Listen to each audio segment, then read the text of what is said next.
Today, Chris will share insights on the trends shaping the future of commerce and the unique opportunities they present for Las Vegas. As Chris prepares to join us on the stage, please turn your attention to the screen. Thank you.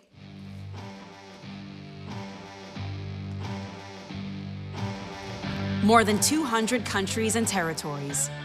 More than 150 million merchant locations. 4.7 billion credentials. 12.6 billion tokens. More than 800 million transactions a day. #1 payments brand in the world. At Visa, we are not just in the business of moving the world's money. We are in the business of moving the world forward.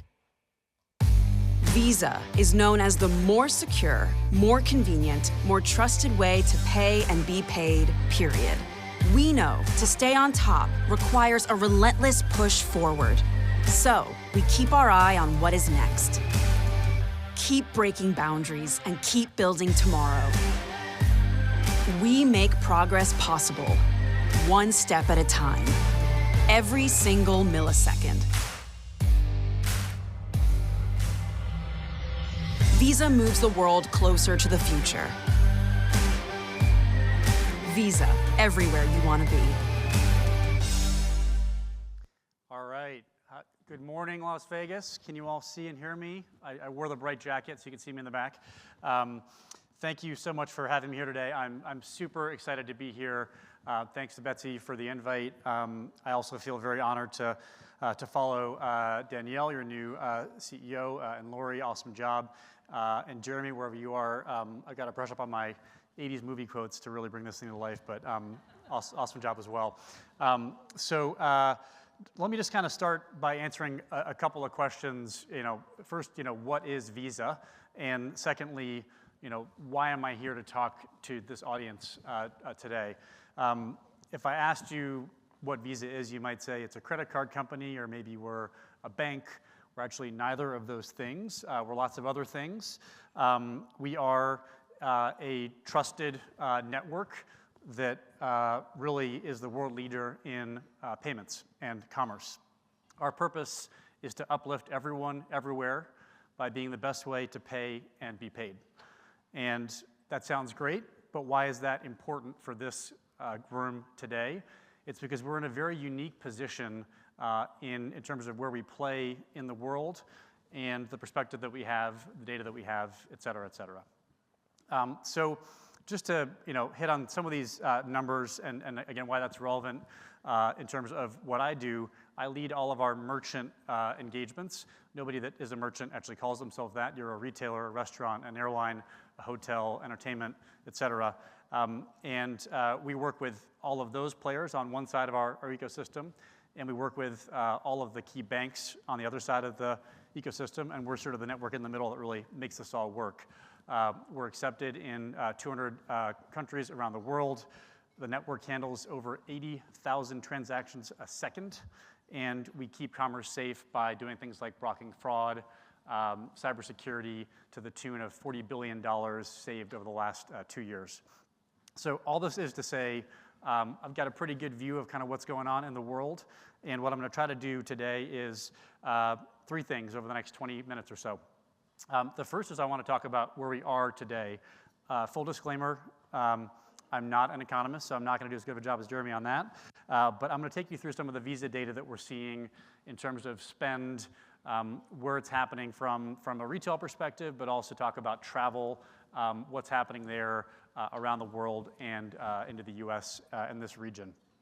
I'm then going to spend most of my time frightening you to death on what's coming in terms of commerce.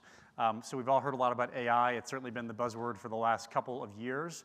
I'm going to talk about a bit of those kind of trends, but more so about what does that really mean. I'm going to bring that to life with some real examples of what the future of commerce is going to look and feel like for all of you.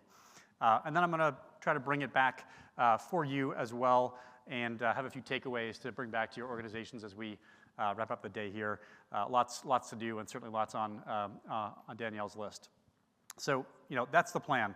Where are we today? Like I said, Visa's data we see about 25 cents of every dollar spent around the world, period. And actually of kind of non-cash, non-check payments, it's more like 60%. So we have a lot of data, a lot of insights. I'm gonna keep the data pretty simple here. But knowing how important commerce is to this region, travel and tourism is, I just wanna make sure we were sharing some of those latest insights. So I think we have a couple of competing headline slides, but nobody's got a crystal ball, right? Tariffs and everything else going on in the news has really made things challenging to predict what's really coming next. It's a quickly shifting landscape. But what I can share is that even though there's all this uncertainty in the news, there's real uncertainty in some of the data that I'll talk about in a minute. Actually, the picture's been relatively stable over the last year plus. I'm going to go back just to last year, so just to orient you on this chart down the bottom is about the last year in terms of months, and then on the y-axis is the year-over-year payment growth, so basically the volume we see on our network. And if you look at last year, 2024, we kind of stuck the landing. Good job, everybody. Spending was about 5% on the consumer side. Inflation moderated to below 3%.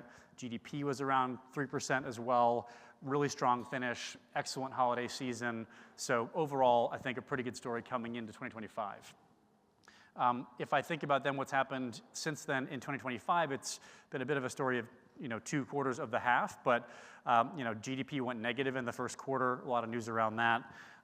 Confidence has come way down, we just heard about that. And, but in the backdrop of all that, spending's remained relatively strong.